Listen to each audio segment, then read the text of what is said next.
Today we are going to learn a new chapter, Learning MS Excel 2010. So what is MS Excel? Microsoft Excel 2010 is the spreadsheet program of Microsoft Office 2010. So spreadsheet কি? Spreadsheet is a grid of rows and columns in which you enter text, numbers and the results of calculations.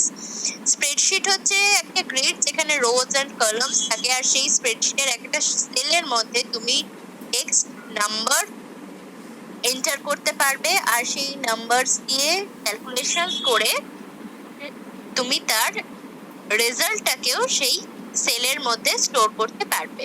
তো এটাকে বলে spreadsheet. In Excel, computerized spreadsheet is called a worksheet. যে স্প্রেডশিটটা আমরা create করি এক্সেলে তাকে বলে worksheet, আর অনেকগুলো ওয়ার্কশিট যখন একটা ফাইলের মধ্যে আমরা স্টোর করি এক্সেলে তাকে বলছি workbook. It introduces in-cell charts called spark lines. In-cell charts or spark lines দেখো এখানে দেখলে বুঝতে পারবে।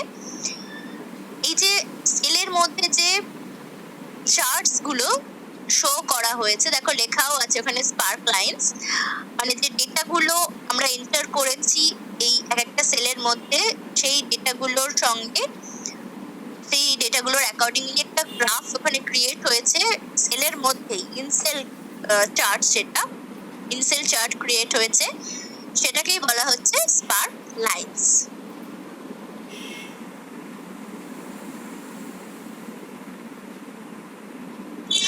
Opening MS Excel 2010 কি করে ওপেন করবে?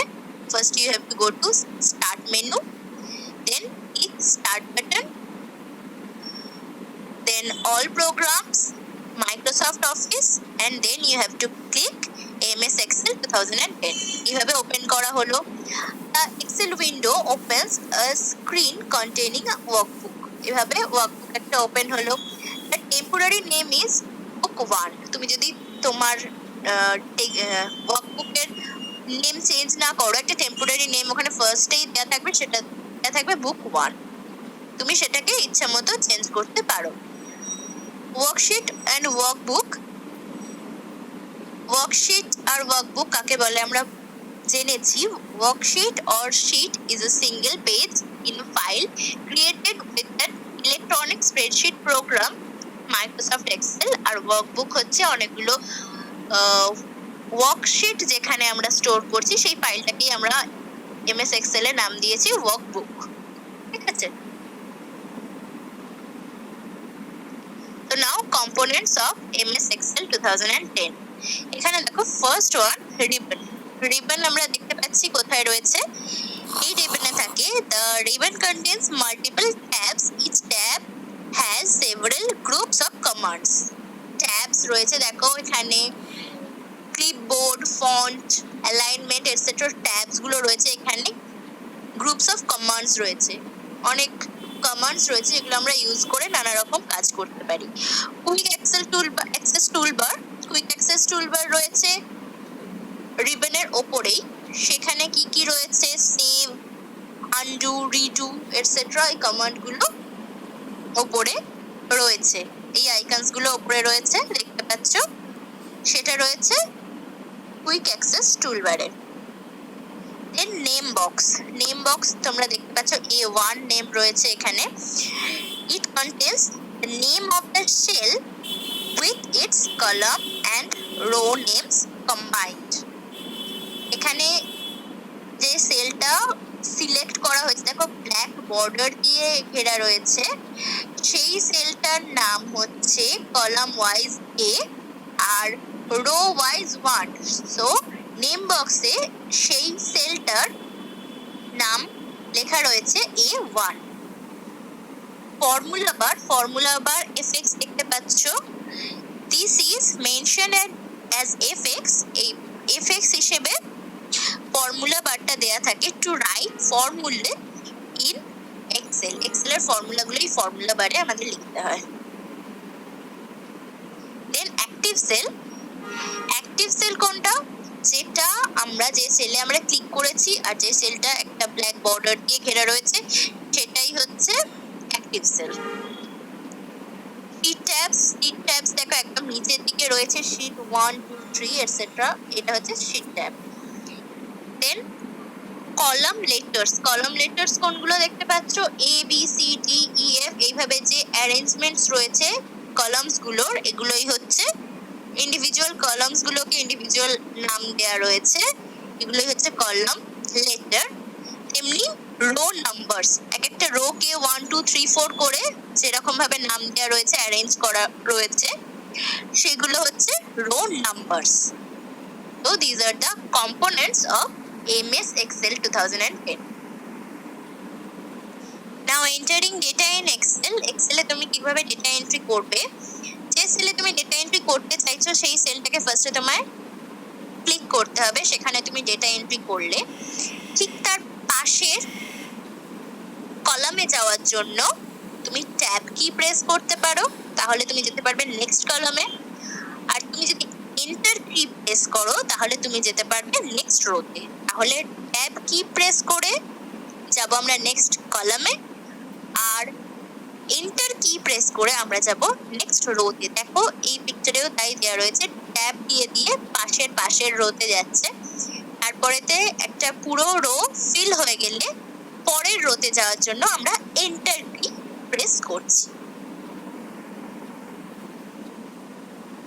Using undo and redo. Undo কি? This option reverse effect of the last action. তুমি একটা কিছু কাজ করেছো, সেটা হয়তো ভুল করে ফেলেছো, সেইটাকে তুমি রিভার্স করতে চাইছো, মানে সেটা যেন না হয় আগের জায়গায় তুমি ফিরে যেতে চাইছো, তুমি আনডু আইকনে ক্লিক করবে। সেটা কোথায় থাকে? কুইক এক্সেল টুলবারের মধ্যে দেখতে পাচ্ছ আনডু রিডু আইকনস রয়েছে, এই আনডুতে তুমি ক্লিক করলে। রিডু হচ্ছে this option reverse the effect of the undo option. তুমি আবার সেই জিনিসটাকে, সেই কাজটাকে ফিরে পেতে চাইছো আনডু ক্লিক করার পরে, তাহলে সেই জন্য তুমি কি প্রেস করবে? রিডু। এই হলো।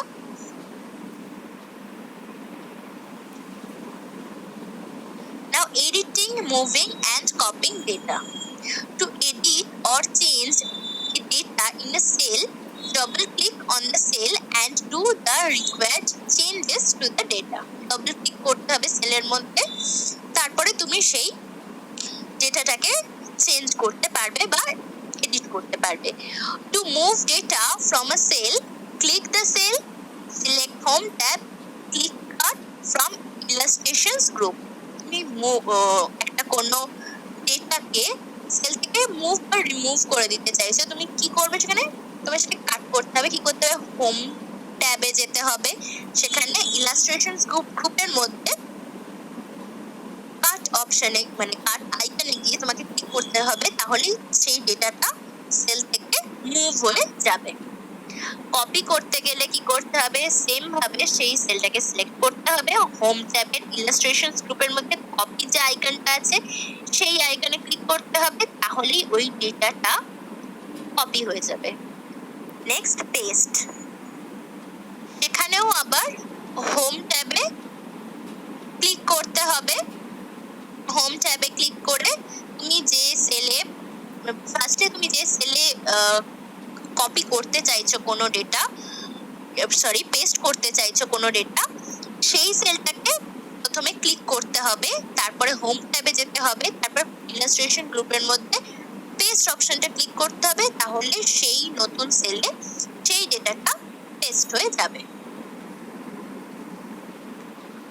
Using the autofill feature, whether you just want to copy the same value down or need to get a series of numbers or text value, file handle in Excel is the feature to help. মানে আমরা যদি একটা series of text চাই বা একটা series of নম্বর চাই, যেটা একের পর এক সেলে আমরা কপি করতে চাইছি, এক সিরিজটাকে পুরো পেতে চাইছি, তখন আমরা এই অটোফিল ফিচারটা ইউজ করি।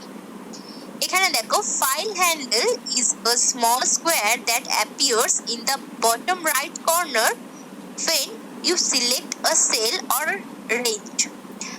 ফাইল হ্যান্ডেল হলো একটা একটা সেল যখন আমরা সিলেক্ট করছি তখন সেই সেলের রাইট সাইডে নিচের দিকে একটা স্কোয়ার অ্যাপিয়ার হয়, সেটাই হচ্ছে ফাইল হ্যান্ডেল।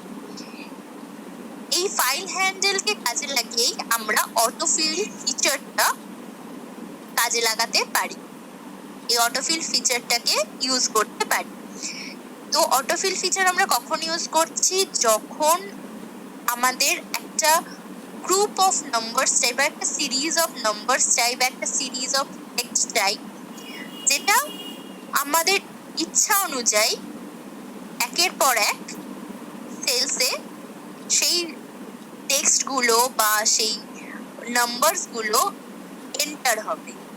একটা গ্রুপ অফ নাম্বার বা একটা সিরিজ অফ নাম্বার বা একটা সিরিজ অফ টেক্সটকে যখন আমরা একের পর এক নিজের ইচ্ছা মতো এক্সেলের সেলসগুলোর মধ্যে এন্টার করতে চাইছি, তখন আমরা এই অটোফিল ফিচারটা ইউজ করি।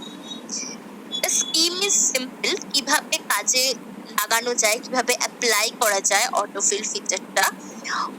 Whenever you need to get a series of values in the adjacent cells, মানে একের পর এক সেলস গুলোর মধ্যে আমরা একটা সিরিজ অফ ভ্যালুজ চাইছি পেতে, তখন just click on the Excel file handle to see a small black cross and drag it vertically or horizontally. যখন আমরা এটা চাইছি তখন আমাদের ওই স্কোয়ারটা, যেটা স্মল স্কোয়ারটা ফাইল হ্যান্ডেল অ্যাপিয়ার হয়েছে আমাদের সিলেক্টেড সেলে, যে যার পাশে আমরা অ্যাডজাসেন্ট সেলস এর মধ্যে আমরা সেম ভ্যালুজ বা সিরিজ অফ ভ্যালুজ পেতে চাইছি, সেই ফাইল হ্যান্ডেলে আমরা ক্লিক করব, তাহলে একটা স্মল ব্ল্যাক ক্রস অ্যাপিয়ার হবে। আর সেই ক্রসটাকে আমরা ভার্টিক্যালিও টানতে পারি বা হরাইজন্টালিও ড্র্যাগ করতে পারি, যেভাবে আমরা সেই নাম্বার বা ভ্যালুর সিরিজটাকে চাইছি যে যে সেলসে, সেই অ্যাকর্ডিংলি আমরা টানতে পারি বা ড্র্যাগ করতে পারি। করে as you release the mouse button, you will see the selected cells filled with the values depending on the pattern you specify. এরপরে আমাদের যতদূর পর্যন্ত আমাদের সেলস এর মধ্যে সেই সিরিজগুলো আমরা পেতে চাইছি, সেই সিরিজগুলো আমরা যতগুলো সেলস এর মধ্যে রাখতে চাইছি সেই অবধি ড্র্যাগ করে, সেই পর্যন্ত ড্র্যাগ করে আমরা সেই মাউস বাটনটাকে রিলিজ করে দেবো, ছেড়ে দেবো, তাহলেই আমরা দেখতে পারবো যে সেই সিরিজ অফ টেক্সট বা ভ্যালুজ গুলো সেই সেলস এর মধ্যে এসে গেছে বা কপি হয়ে গেছে। এইভাবেই আমাদের অটোফিল ফিচারটা দিয়ে আমরা কাজ করতে পারবো। এক্সাম্পল দিয়ে বুঝলে সুবিধা হবে। If you need to continue a sequence, just enter the first two values into the starting cell and grab the file handle to copy the data across the specific range. এখানে দেখো 1 তারপরে 2 লেখা রয়েছে, ঠিক আছে? তাহলে এখানে প্যাটার্নটা কেমন হলো? 1 প্লাস করে যাচ্ছে, 1 + 1 2, 2 + 1 3, মানে 1 বাই 1 আমরা একটা প্যাটার্ন চাইছি।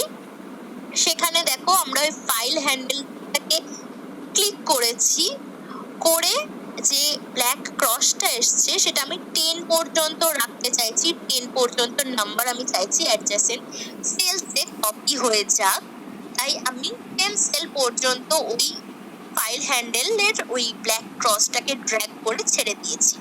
তাহলে সেম প্যাটার্নটা রিপিট হয়েছে, দেখো 1 এর পর 2 এসছে, তারপর 3 4 5 6 7 8 9 10। আমরা একটা রেঞ্জ অফ নাম্বারস ওই সেলের মধ্যে পেয়ে গেছি। এইভাবে সেলের মধ্যে ওই রেঞ্জ অফ নাম্বারস সেম প্যাটার্নে কপি হয়ে গেছে। আমাদের আলাদা আলাদা ভাবে সেলসে ক্লিক করে করে টাইপ করতে হয়নি, জাস্ট আমরা ওই ফাইল হ্যান্ডেলটাকে ক্লিক করেছি, দুটো সেলসে ডেটাটাকে আমাদের যেরকম ভাবে লিখতে হবে, যেরকম আমরা লিখতে চাইছি সেইভাবে ডেটা এন্ট্রি করেছি। দেন আমরা ফাইল হ্যান্ডেলের ওই স্কোয়ারটাকে ক্লিক করেছি, তারপরে একটা ব্যাক ক্রস এসছে, সেই ক্রসটাকে আমরা যেরকম চেয়েছি ড্র্যাগ করেছি, 10 পর্যন্ত এখানে ড্র্যাগ করা হয়েছে।